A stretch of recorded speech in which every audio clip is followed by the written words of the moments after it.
नुकसान हुआ है मानसून की बरसात से शुरुआती दौर में ही, कितना नुकसान जो है जल शक्ति विभाग को अब तक हो चुका है, और इसके लिए भरपाई के लिए सर क्या केंद्र से मदद मांगी जा रही है? देखिए, जल शक्ति विभाग जिसके जिम्मे हिमाचल प्रदेश में पीने का पानी विशेष तौर पर पहुंचाने का जिम्मा है, उसे मौजूदा आपदा में लगभग 500 करोड़ रुपए का नुकसान हो गया है। नुकसान पिछली दफ़ा भी बहुत हुआ, और लेकिन इस बार शुरुआत में ही हमारा मंडी ज़िले में मेजर नुकसान हुआ है, और मंडी ज़िले में भी एक कॉन्स्टिट्यूंसी सिराज में भारी भरकम नुकसान हुआ है। तो इस नुकसान के चलते हम कोशिश कर रहे हैं कि हम किसी अल्टरनेट सोर्सेज से पानी दें। जो पुरानी स्कीमें, ग्रेविटी की स्कीम्स थी जो बंद पड़ी थी, नई स्कीमों के आने के बाद हम उनको बहाल कर रहे हैं, एनर्जाइज कर रहे हैं। और ख़ास तौर पे मुझे लगता है कि अकेले इस राज्य का ही नुकसान हमारा 200 करोड़ से ऊपर चला जाएगा, और 121 करोड़ रुपए की एक नई योजना वहाँ पे बन के तैयार हुई थी, और उस स्कीम को भारी क्षति हुई है, जो कि 650 किलोमीटर जिसका नेटवर्क था, और लेकिन उसका जो शुरुआती पार्ट है वो पूरा योजना का गायब हो गया है, और उसको बहाल करते तो समय लगेगा, क्योंकि उसी का जो एरिया पानी के गिरफ्त में आया है उसी पे 25 करोड़ रुपया लगेगा, एक मोटे अनुमान के मुताबिक। तो हमारे ऑफिसर्स वहाँ पहुँचे हैं। हमने 4 एक्शंस स्पेशली शिमला से वहाँ पे डिप्यूट किए हैं, या जूनियर इंजीनियर्स डिप्यूट किए हैं, एसडीओज डिप्यूट किए हैं, ताकि जिन ऑफिसर्स ने पहले उस एरिया में काम किया है उनको भी भेजा है जो योजनाओं के बारे में जानते हैं। तो हमारी कोशिश चल रही है कि सारे प्रदेश में पानी को किसी ढंग से सामान्य बना के रखें।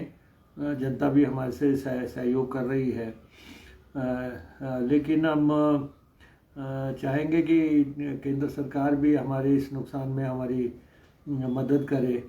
और पिछले साल जो नुकसान हुआ हमारा, भारी भरकम नुकसान हमें डिपार्टमेंट को हुआ, उसमें से जो पैसा अभी कहा जा रहा है कि आएगा, 697 करोड़ की बात हो रही है, लेकिन अभी पैसा आया तो है नहीं, और कहा जा रहा है कि स्कीम स्पेसिफिक आएगा, फिर कहा जा रहा है कि पहले 1/3 आएगा।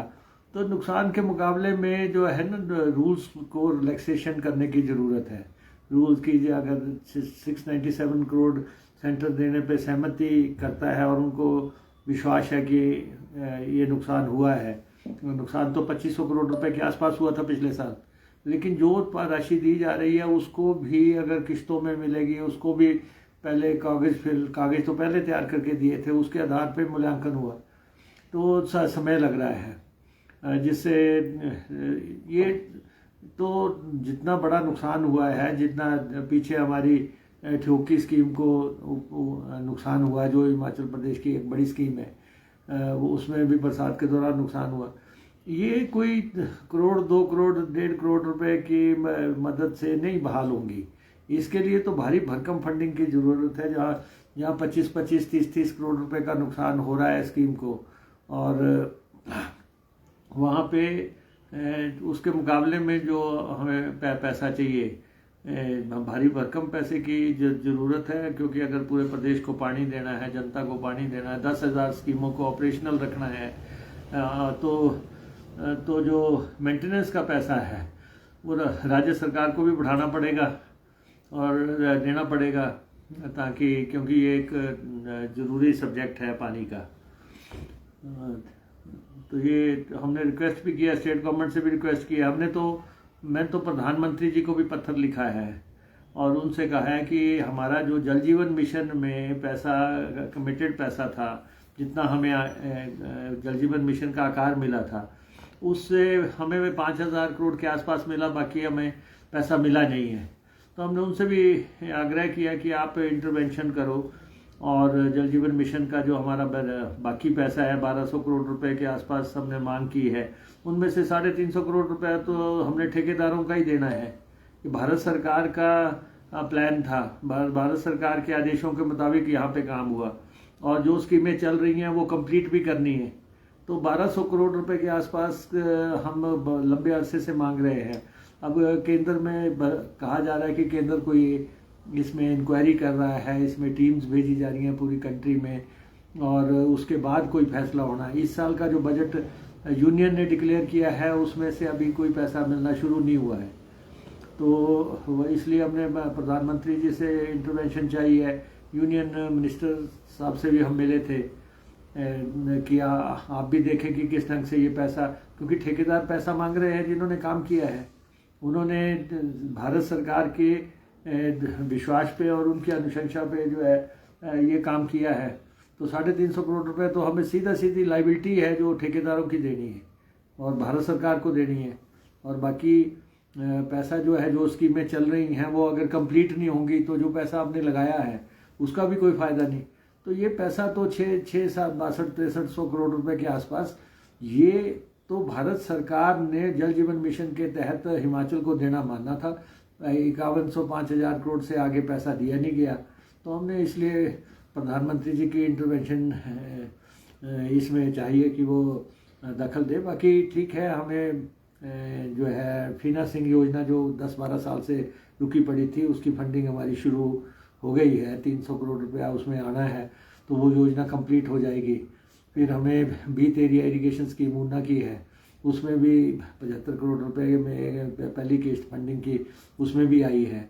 और कुछ योजनाएं हमारी ऐसी हैं जो कि जिनकी टेक्निकल सैंक्शन हो रखी है और फाइनेंशियल सैंक्शंस नहीं हुई हैं, तो उनके लिए भी हम लगातार रिक्वेस्ट कर रहे हैं दिल्ली में कि उनकी फाइनेंशियल सैंक्शंस करें ताकि उन स्कीमों को आगे बढ़ाया जा सके। सर, आप खुद मौके पर गए थे मंडी में, क्या स्थिति वहाँ पर आपने देखी है और इतना बड़ा नुकसान है, कैसे भरपाई हो पाएगी? नहीं, देखिए मंडी में भारी भरकम नुकसान हुआ है, इसमें कोई दो राय नहीं है। और ख़ासतौर पे सराज कॉन्स्टिट्यूंसी बहुत बुरी तरह इफ़ेक्ट हुई है और वहाँ डेवलपमेंट को भी नुकसान हुआ है, वहाँ जनता को भी नुकसान हुआ है और उस कॉन्स्टिट्यूंसी को रीबिल्ड करने के लिए क्या प्रयास करने हैं वो देखा जाना है कि किस ढंग से वहाँ की सड़कों को बहाल करना है, वहाँ कैसे पुलों को बहाल करना है, कैसे पानी की योजनाओं को बहाल करना है और फिर जिन लोगों के मकान चले गए हैं उनको कैसे मकान देने हैं। केंद्र सरकार कहाँ तक मदद करेगी इसके लिए, क्योंकि वहाँ पे भाजपा के राष्ट्रीय अध्यक्ष भी आए हैं, भाजपा के सांसद भी वहाँ पे आए हैं और दूसरे लोग भी, सब लोग आके गए हैं।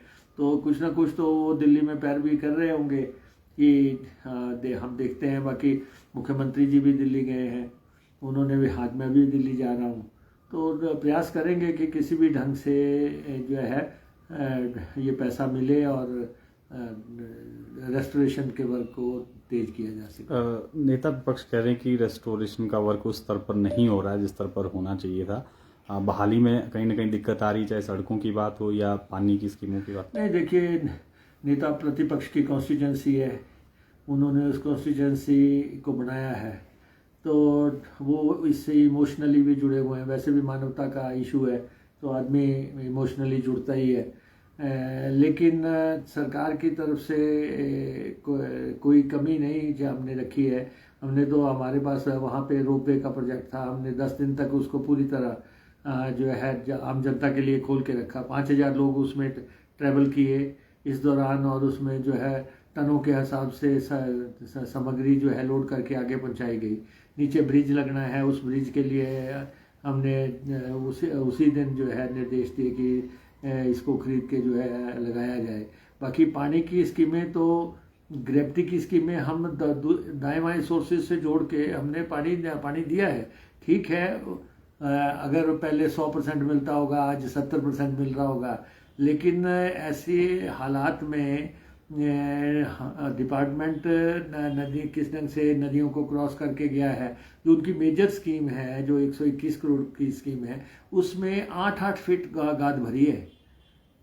8-8, तो आप अंदाज़ा लगा सकते हैं कि कैसे वो गाद निकलेगी नीचे, पंपों की क्या स्थिति होगी, और वहाँ पे ट्रांसफार्मर्स की क्या स्थिति होगी, और पाइपें जो है 100 किलोमीटर, 125 किलोमीटर के आसपास मुझे अभी बताया है कि बह गई हैं। हमने लोकल परचेज की भी इजाज़त दी है। हमने वहाँ पे जो है 5 लाख तक के लोकल टेंडर लगाने की भी इजाज़त दी है।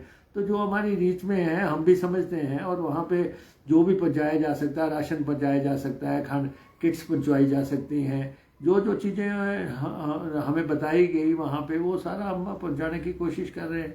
आज भी मैं तो ऊना में जो है हरोली इंडस्ट्रियल एसोसिएशन है, आज 2 ट्रक राशन का वहाँ पे भेजा है, बाल्टियाँ भेजी हैं, तरपाल भेजी है, मग भेजे हैं। तो जो संभव है, ये तो देखिए इस वक्त कोई क्षेत्र नहीं देखा जाता, कोई विधायक नहीं देखा जाता, इस समय तो हिमाचल देखा जाता है, हिमाचलियत देखी जाती है, इंसानियत देखी जाती है, और हम उससे बंधे हुए लोग हैं। हम आपदा में राजनीति करने वाले लोग नहीं हैं। हमारे से जितना संभव हो पाएगा उतना हम करेंगे। सर, HRTC के ड्राइवर कंडक्टर भी कुछ नाराज चल रहे हैं।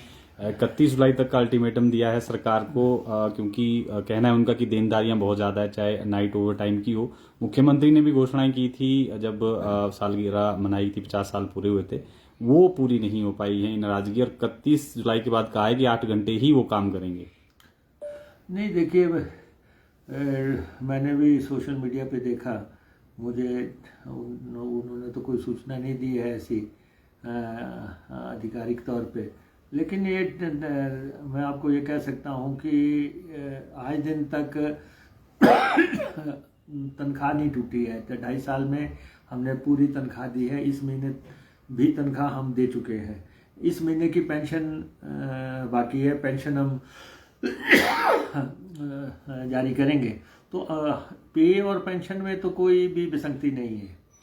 बाकी ठीक है कि कुछ एरियर्स की बात है, कुछ अन्य उनके इश्यूज हैं, वो उसमें इसमें पे यूनियंस उठाती है और उनकी एमडी से बात होती है, जो संभव पे होता है वो हम करने की कोशिश करते हैं। HRTC 50 साल पूरे कर गए। HRTC का एक बहुत बड़ा योगदान है हिमाचल प्रदेश की जनता के लिए, और जो HRTC 5 लाख लोगों को रोजाना घर छोड़ती है, लाती है, घाटे के रूटों पे HRTC जाती है, लोगों को रियायती सफ़र HRTC कराती है, महिलाओं को HRTC सफ़र कराती है। HRTC में हम ऑफिशियल जो सरकारी कर्मचारियों को पे पक्ष हैं वो देते हैं, हम पेंशन भी देते हैं, हम OPS भी देने की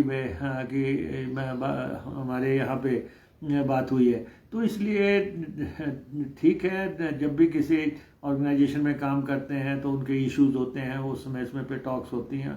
मुझे लगता है MD स्तर पे टॉक्स के बाद मसले हल हो जाएंगे।